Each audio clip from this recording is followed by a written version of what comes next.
Before you watch this episode of our cityCURRENT radio show, I want to personally invite you to join cityCURRENT's e-learning and online personal development platform called GrowthCurrent. I'm Jeremy Park, host of the cityCURRENT radio show and CEO of cityCURRENT. GrowthCurrent is your exclusive ticket to attend virtual events with global thought leaders, national guest speakers, and experts who can help you grow personally and professionally. It gives you access to success secrets, lessons learned, learning modules, and so much more. Subscriptions are only $8 a month, or you can do bulk subscriptions for your team. Being online, you can access this anywhere around the world. So check out growthcurrent.co to learn more, and let's power the good together. That's growthcurrent.co to learn more. And now, on to the show.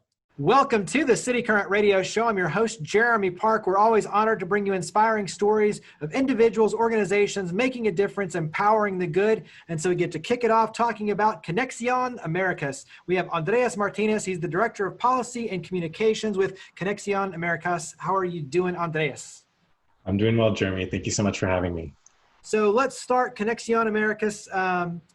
Give us a little bit of a history lesson, and then we'll dive into all the good you do, because you do a lot. So give us a little bit of a history lesson. Yeah, so Conexión Américas was founded in 2002.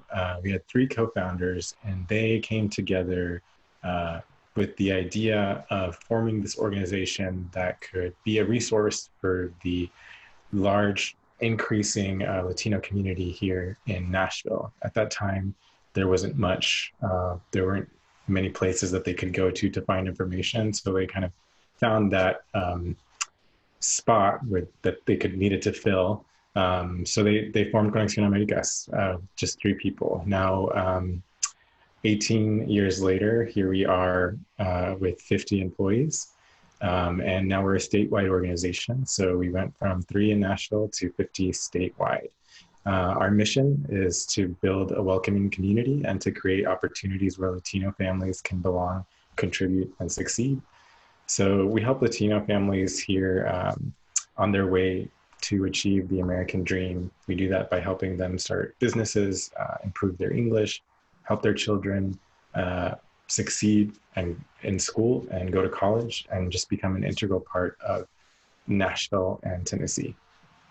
And you mentioned obviously being statewide. When you look at the numbers served, it's a very large number, over 9,000 individuals and families. So walk us through, in terms of the entry point and kind of where you like to start with individuals and families to kind of make sure that you're giving them what they need. So talk about the numbers and where it starts. Sure. So typically during normal times, we have our office. It's Casa Safran. It's a nonprofit collaborative down on Nolensville Pike, and it's an open spot, so anyone can come in with any question. That is, a big way that we assist families on a daily basis, is having that open door, having, a place that someone can go to in Spanish to ask whatever question. Obviously, with the pandemic, we haven't been able to open our doors, but we're still available via phone, like we've always been. So that's one big way that we can get connected, is, just getting the word out that we're here to answer questions. We're here to try and walk you through and refer you to resources, whatever assistance that you may need. We're also in several schools across Metro with 3 different programs actually. One is Parents as Partners program, which teaches parents the ins and outs of the U.S. education system, what it takes for children to succeed in school here, how to deal with report cards, how to help with homework, all of that. And then we have after-school programs in middle school, which provide after-school programming, culturally relevant after-school programming, and then college access program in high schools that is aimed at first-generation college students to help them apply to college, take the SAT, and go to college, and we help them from there as well. Yeah, because I think it is one of those where if someone is, coming to our country, one, just the cultural differences, the learning curve, having a support network where they can feel comfortable and supported. There's a lot of layers to what you do. And like you mentioned, it starts with a phone call or them coming to you and saying, hey, here's kind of where I'm at. And then you walking them through all the different ways that you can help kind of integrate them in. talk about on your end, because it's social, economic, and civic integration. Talk about it from that stance of kind of what the goals are and how you're able to immerse them into the fabric of the community. Sure. So like you said, we're focused on social, economic, and civic integration. So social integration, we have English classes and the education classes that education programs that I just mentioned. So each semester we're teaching English, and we have a wait list that is very long. So there's always need for more English classes here in Nashville. For the economic side, we have one of our signature programs is called Negocio Prospero, or Prosperous Business, and it's a class for aspiring entrepreneurs. We know that many Latino immigrants come here with a dream and the drive to start a small business. So we really try to harness that entrepreneurial energy and teach them the basics of, what licenses am I going to need to run this business? What insurance? How can I market it? All of that in Spanish is available for them. We also, continue to teach them the skills that they'll need to run their businesses. For example, QuickBooks classes or digital literacy classes to make sure that they don't fall behind in that aspect. We also help buy homes. Buying a home is a big part of the American dream. So we've been integral in advising families on the home buying process, accessing mortgage products.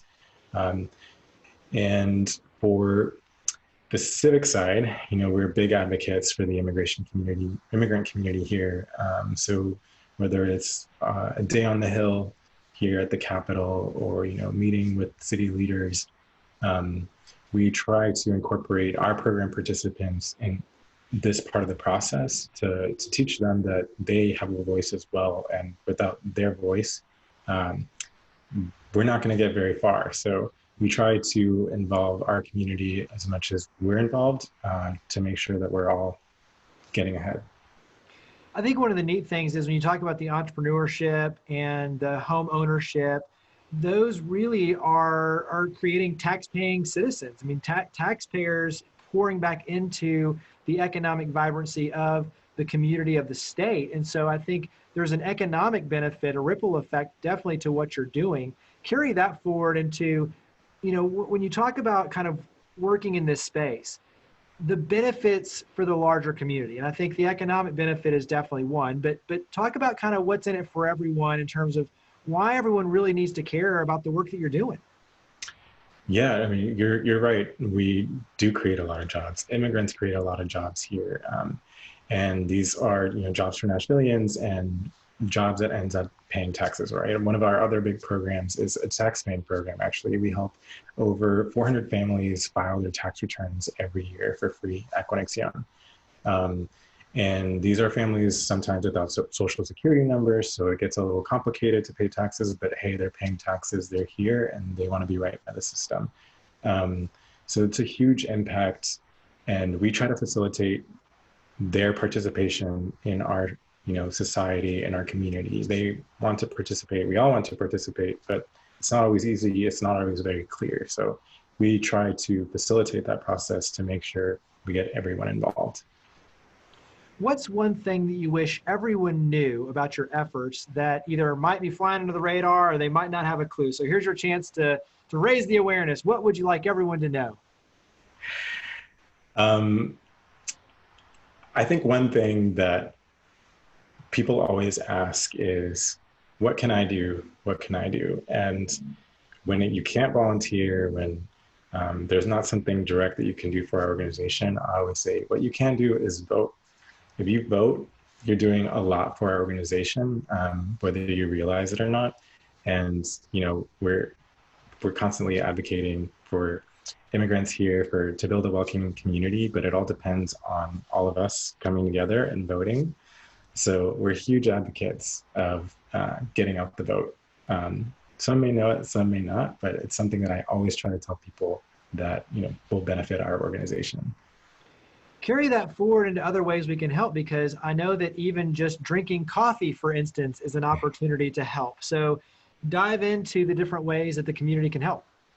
Yeah, so we have several ongoing volunteer opportunities. Our English classes, for example, are all taught by volunteers. So each semester we rely on maybe 4 to 5 English teachers who take time out of their day to volunteer and teach people English. During this pandemic, we have started food drives, food distribution, almost monthly. It used to be weekly when times are really bad. Now we've scaled it back a little, but we're still doing it, and we want to do it even more. We relied heavily on volunteers to help distribute this food to cars without contact, right? So it's contactless delivery of your food, so everyone stays safe. It's been amazing to be able to coordinate with so many volunteers who want to be out there and help us do this actual heavy lifting. And just there will be, one-time opportunities that pop up every now and then. We have a newsletter that keeps everyone informed of the volunteer opportunities that are available. And just last month, as we were getting ready to go back to school, we had a school supply drive, and we had volunteers come in for a whole day to organize over 300 kits of school supplies for kids. So there's always something to do, and there's always a way to be involved. Talk about on your end events, because as you mentioned, they look a little different, and you have Hispanic Heritage Month that is going to look a little different, obviously, this year. So talk about some of those shifts, obviously, related to COVID-19 and the pandemic.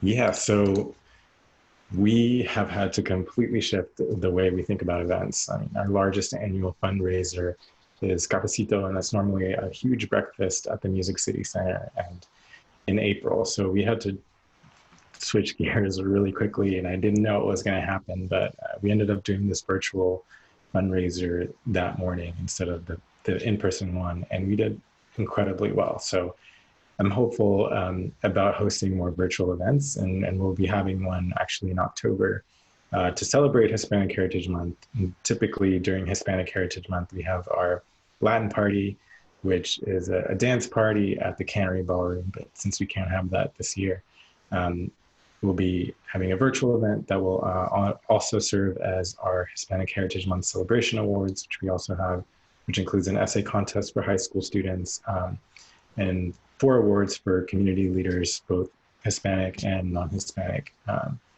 just so we can, honor these amazing people in our community. So we're going to kind of combine that in one virtual night. So it's on Friday, October 16th in the evening. Just check out our social media, and you'll be able to tune in and watch some live music, as well as stories of the work that we do and of the people that we're honoring. Nice. I know you mentioned obviously the success on the first event being the breakfast, and I think that the virtual events do give you the opportunity to reach a very large audience, and the ability for people to log in the comfort of their home or their office and to participate is something you can take advantage of. And I'm thinking that's kind of an example, but what's something that you've learned through the process of this pandemic and shifting gears and the pivots, but still being able to work and fulfill your mission? What's something you think you've learned in this, but that you'll use coming out to make you stronger? I think maybe it's not something necessarily that we've learned. It's just something that has been, cemented, is our adaptability as an organization. I think we pivoted and adapted pretty well to working from home and doing a lot of the direct service work, which required going to schools, required direct interaction with families, students. We are doing an amazing job at keeping that work going virtually. Our English classes are running virtually, our entrepreneurship classes are running virtually, and even our digital literacy classes are running virtually.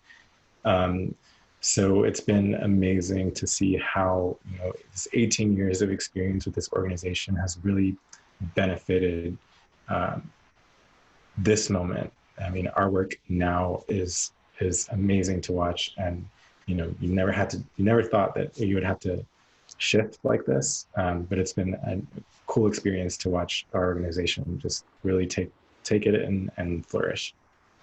Give us one success story or a favorite story that comes to mind in terms of the impact that you're able to make. So whether it's an individual, a family, share a success story. So many that we have.